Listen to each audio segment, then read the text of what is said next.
In this lecture, we're going to be learning about types of experiments.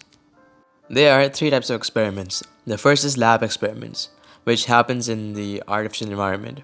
The second is field experiment, which happens in everyday environment.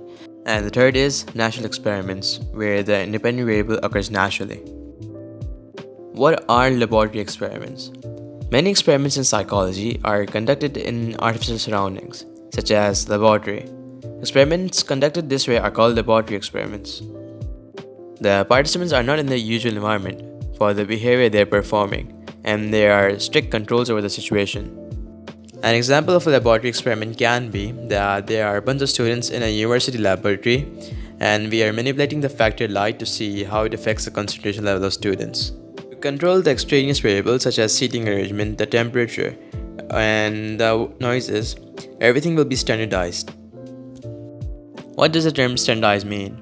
It basically means that everything is done according to standard, and every single person is going through the same experimental conditions to avoid any unfair advantage or any unfair disadvantage that might affect our experiment.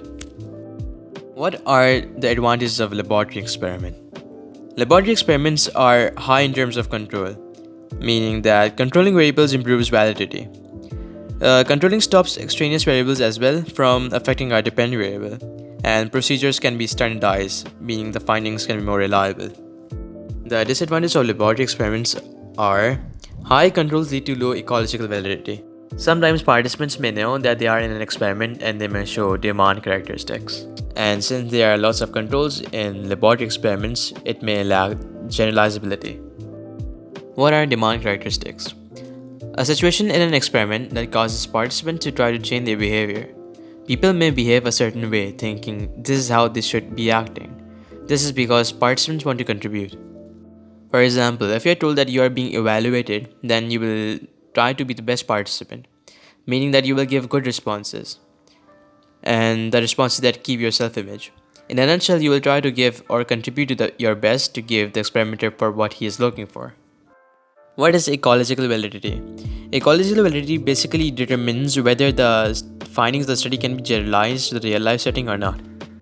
And generalizability basically means that can the findings of the study be generally applicable to the wider society. The next type of experiment is field experiment. In a field experiment, the experiment takes place in a normal day-to-day environment for the behavior being studied.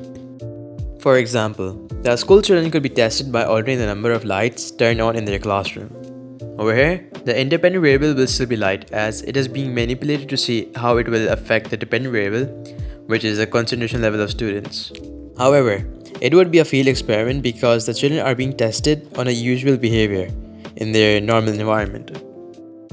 The advantage of field experiments are that they are high in validity and the chances of the study being more generalizable or to other settings is very high, and there are fewer demand characteristics. The disadvantages can include that it is very hard to control variables over here, and it is very difficult to standardize procedures. The third type of experiments are natural experiments. In natural experiments, the condition of the independent variable happen by themselves. The independent variable occurs naturally over here and cannot be manipulated by the experimenter. Example of this experiment can be that children's attention could be measured on a very dull and on very bright days, when the amount of light in the classroom differed. The advantage of natural experiment is that it has good ecological validity. And the disadvantages include that there is very less opportunity to control and standardize procedures, and there may be very uncontrollable variables, and the confounding variables may lower the validity.